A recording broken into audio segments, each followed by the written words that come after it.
So one of my favorite franchises of all time turns 35 this month. That would be Kevin Eastman and Peter Laird's Teenage Mutant Ninja Turtles. And as I've mentioned in many a video log and movie review and action figure parody video, I am an unapologetic type of TMNT fan. I fully embrace the stupidity of the concept, the ridiculousness of the concept, and all the different permutations and reiterations the franchise has gone through, ranging from the gritty seriousness of the Mirage comics that started it all, to the doofiness of the 80s cartoon, from the most ridiculous concert-going experiences to even, yes, ugly Shrek Turtles from 2014.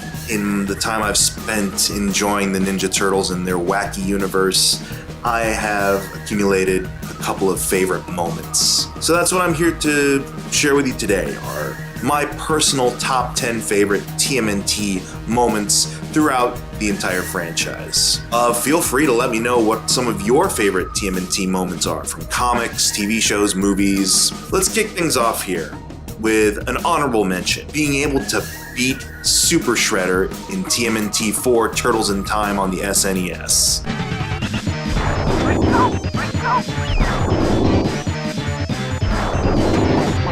How exhilarating a feeling is it to beat that bastard in hard mode?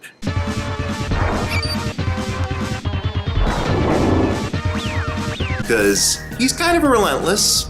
It was actually one of the first video game experiences I ever had on my own, playing the SNES version and being frustrated that I couldn't beat him.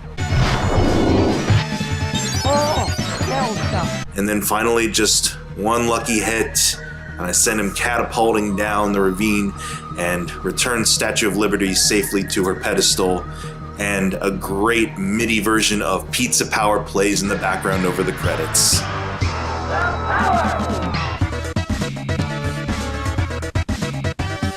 Great feeling overall. I wish I still had my SNES so I could play that video game. Anyways, moving on to number 10, seeing the Mirage Turtles come to life through animation.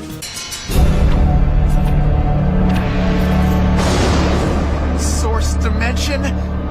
Source Turtles! Back in 2009, I think, this was a crossover special for the then coming to an end 2003 TMNT series, crossing over with what their idea of the 1987 show was. Who the shell are you guys? I was about to ask you the same question. Don't get cute. We can't help it. We were born that way. Due to union issues and voice actor pay scales and things like that, they weren't able to bring back the original cast of the 1987 show to reprise their roles. So they had to make do with sound-alikes who really didn't sound alike too much. And overall, that special titled Turtles Forever wasn't a very balanced special. It really played more into the 2003 show's mythology. The writers, it felt like they perceived the 87 show to be on par with like Barney the Purple Dinosaur or things of that nature, when honestly, yeah, the 87 show was dumb, but it never really got to that degree of simple. It was clever, it was meta, it was aware of its inherently silly premises, but that was all kind of lost in translation with Turtles Forever. So for a majority of the special, you're stuck with the 2003 Turtles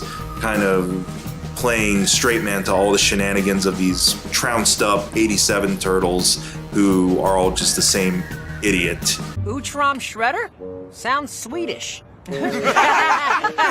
But there are some cool moments about the special. I don't want to crap all over it completely. There are some nice references to Turtles history. In 2009, it was coming out on the 25th anniversary, so we were able to see like homages paid to different incarnations of the franchise, such as the live action movies, such as the Archie comic series. But eventually, the special takes both Turtles teams to the original Prime Turtle universe, which would be the Mirage universe.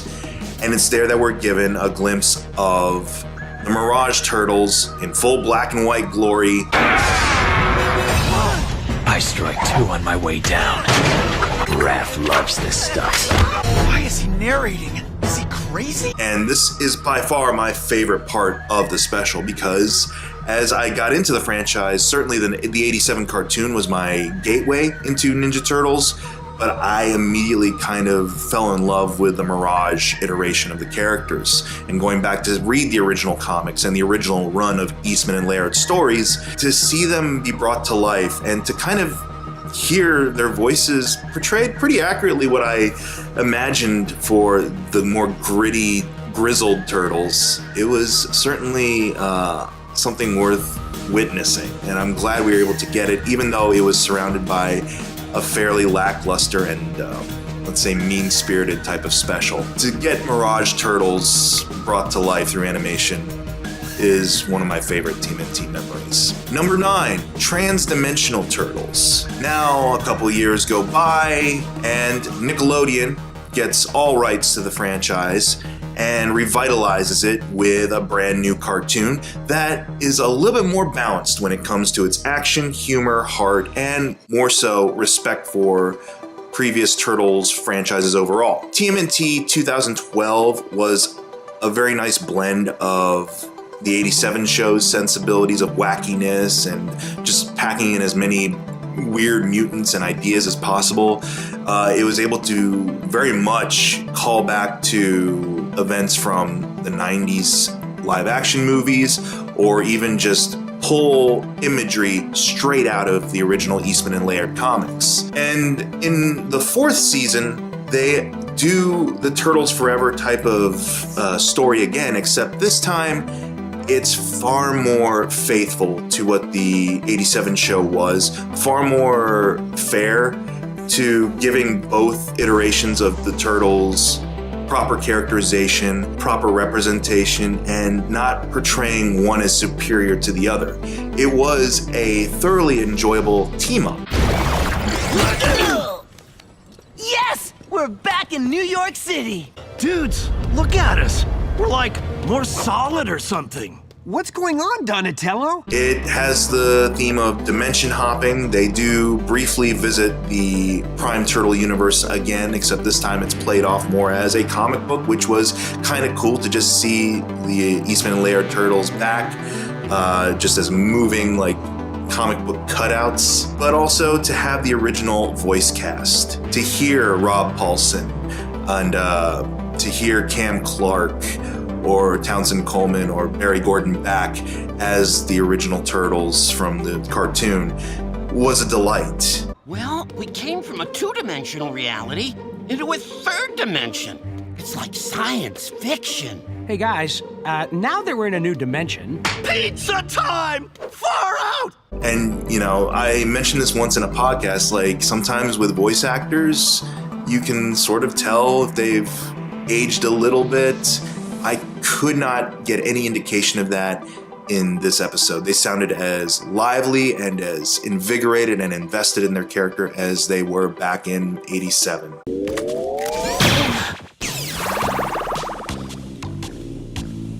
Wait, what? How does that even work? They like to poke fun at the inherent silliness of their characters, but also it had a lot of more breadth and depth. It allowed these teams to really figure each other out and allowed for a lot of, I would say, legitimately warm feelings towards TMNT overall. So even if it was just a brief half-hour episode, Trans-Dimensional Turtles was far more effective than a feature-length special in Turtles Forever. They would come back and revisit the 87 cartoon in the last season of the 2012 show, and I enjoyed that as well. It was spanned out across 3 episodes, but at some points I felt a kind of drag, and it was feeling as though it was leaning more into sort of taking jabs at the 87 show more so than it had previously, but it was still fine. And Trans-Dimensional Turtles was a great meeting of worlds. Let's continue this with number 8, which is another meeting of worlds I have enjoyed right up until present day. That would be the Batman and TMNT crossovers that take place not just now in the comics, but also in a feature-length animated movie.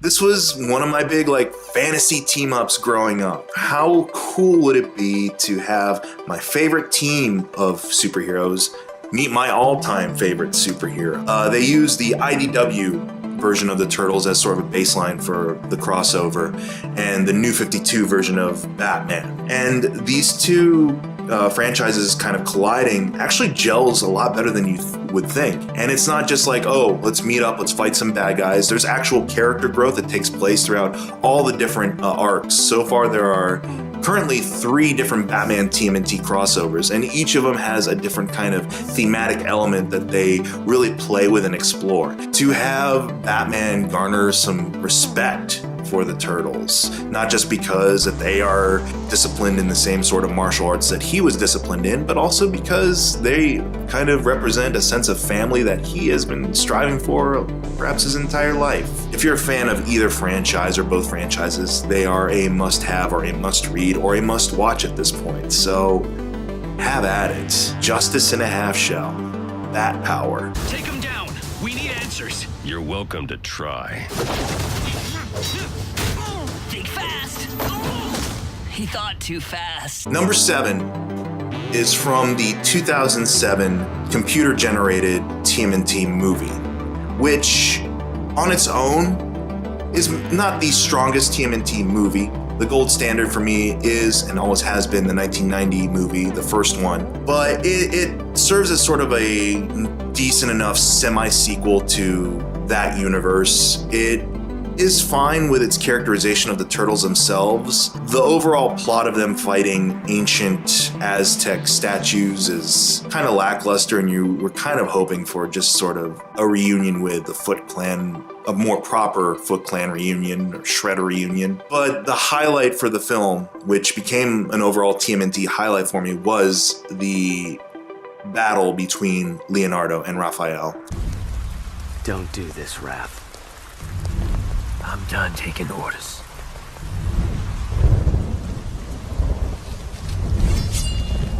Couple of spoilers here. Leonardo took a leave of absence from the team for, I think, like a year or two to hone his skills, to become a better leader.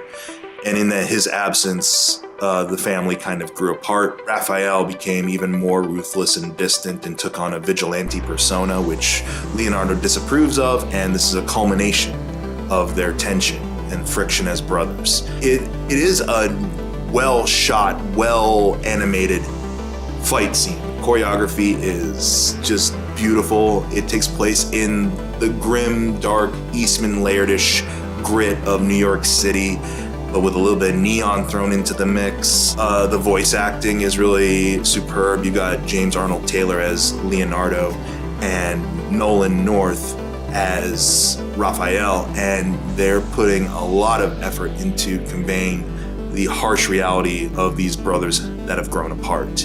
I mean, come on, what were you thinking? Don't push it, Leo. You can't leave home and come back expecting us to fall in line again like your little soldiers. Hey, I was training to be a better leader for you. Even though it's surrounded, again, by a not so superb product, it is a standout in TMNT history for me. Number 6, the Ninja Turtles' first ever fight in the Technodrome.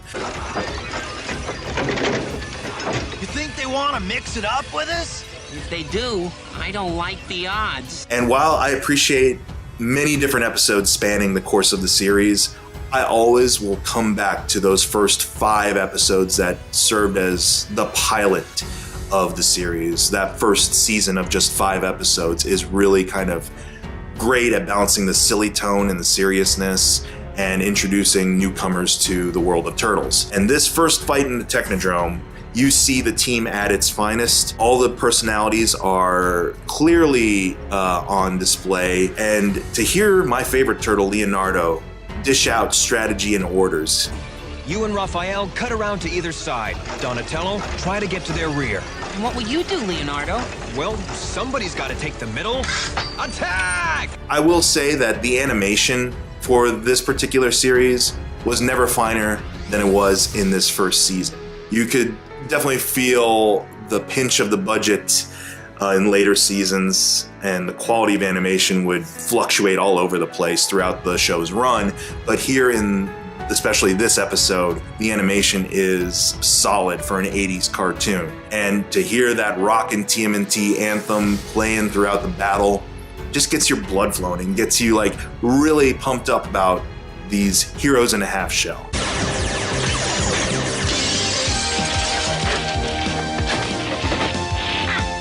Turtles fight with honor! Number 5, TMNT issue number 21, and a little bit of the 2012 episode Owari.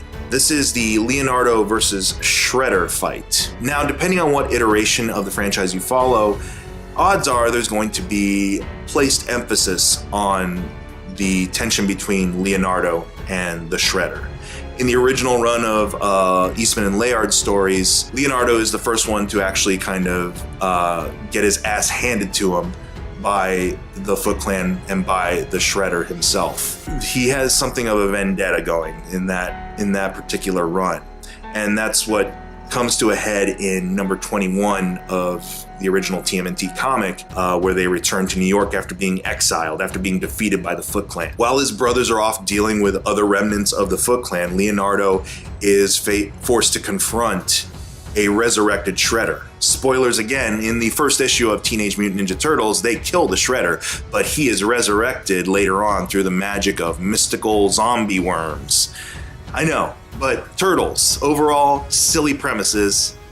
Let's continue. Leonardo has a duel with resurrected, zombified Shredder. It is an intense and visceral type of head-to-head where each combatant is trying to get the upper hand on each other, and it results in this gorgeous, gritty, splotchy 2-page spread with Leonardo decapitating the Shredder. And would you believe it or not, the Nickelodeon cartoon has a pretty faithful rendition of this same battle.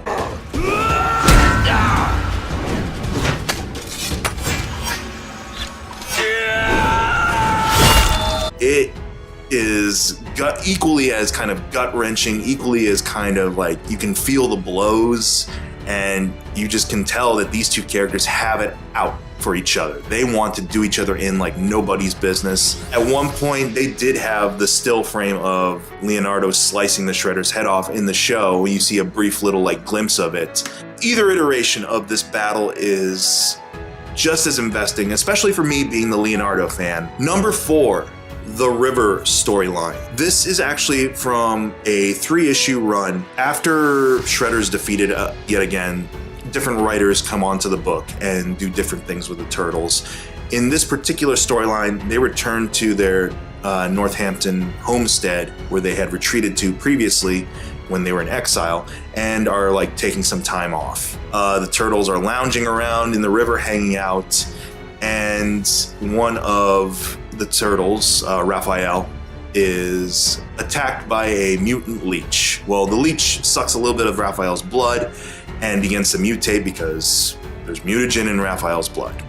And so Raphael, throughout the story arc, is slowly devolving back to a normal pet shop turtle, while this mutant leech continues to grow and grow and grow into this really hideously designed thing called Bloodsucker, which is one of my favorite TMNT villains over all aspects of the franchise that I wish to God had more of a presence. But unfortunately, there's rights issues, and I think Veitch has stated like he didn't sign away his rights for characters he created to Mirage at the time. So they sometimes sidestep the issue by creating brand new leech-based characters like Worm, but I just love the original design for Bloodsucker. It's just this creepy creature with multiple black eyes, and it's gross little mouth that you don't want to get stuck on you. And it's just nasty, but it works so well. And it starts the Turtles off on a mission of vengeance and retribution to remutate Raph, but also to bring Bloodsucker to justice because he's something of a vampire. The storyline can get hokey at times. Raphael really isn't on model in terms of his characterization, and for the most part, he's relegated to just being, you know, a pet shop turtle that likes to mew every once in a while. If anything I said there entices you into reading this 3-issue run, have at it. I think it is a pretty well-developed story.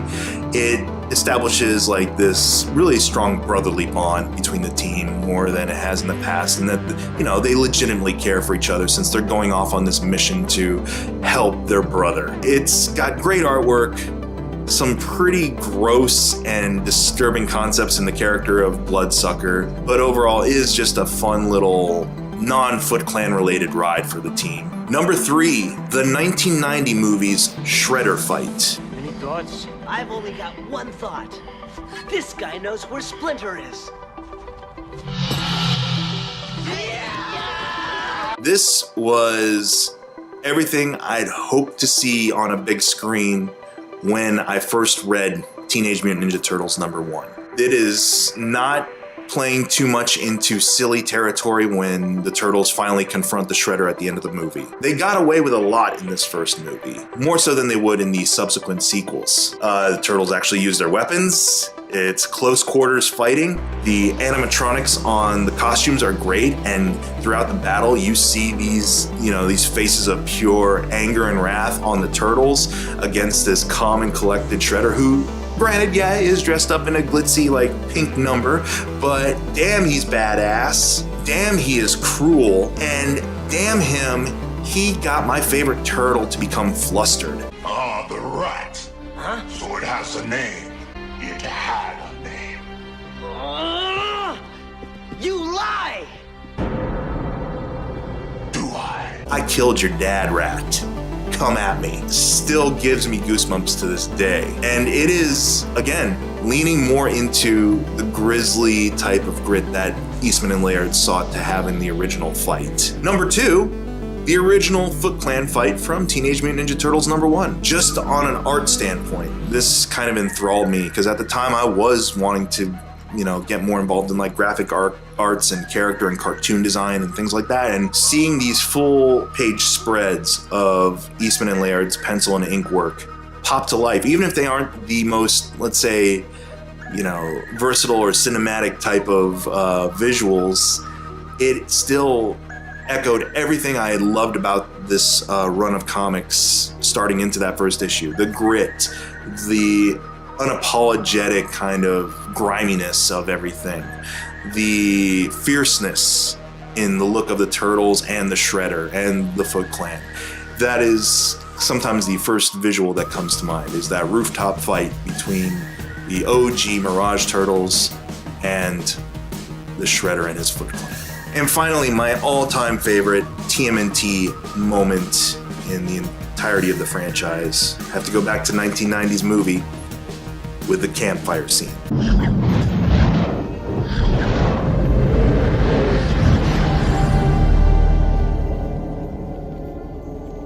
I am proud of you, my sons. Yes, as much as I touted all of those astounding visuals and action sequences in previous films and comics and shows, my favorite moment comes down to this really quiet, really reserved bit of character growth and family bonding. They tried to hone their minds as one, and that's when you get this beautiful sentiment from Master Splinter, from the great beyond, the spiritual plane, whatever you want to call it.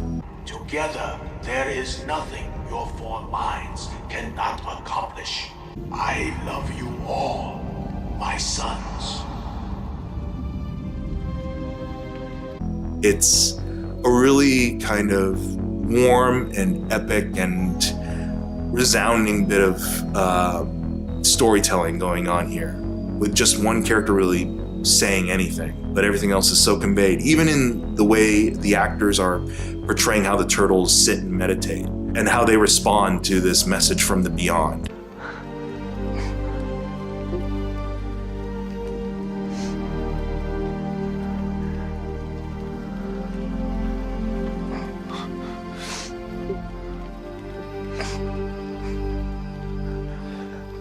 He sheds a little turtle tear, and it gets me going a little bit. I think that's the importance of a moment like that, is that many years later, you're still able to find some connection and find some anchor and emotion. I think that speaks volumes about why the Turtles have stuck around for so long. Sure, great marketing and the ability to just get your product out there in every way, shape, or form. Of course, oversaturating the market plays into it, but also there's something there. People wouldn't come back to these characters. People wouldn't be quoting those movies. People wouldn't be offering brand new takes artistically or writing-wise on this universe unless there was something of merit there. And much like the Marvel Universe or, the Lord of the Rings or Sherlock Holmes, it's a franchise that I feel can be twisted and turned in several different ways, shapes, or forms, and still hold to the vitality of its core, which is, it's just this great concept of these four brothers coming together to do good. And that's what I always enjoy about the Ninja Turtles, and I hope to enjoy in many more years to come, to whatever degree it is. Go Green Machine. Here's to another 35 years. We are the Teenage Mutant Ninja Turtles. We strike hard and fade away.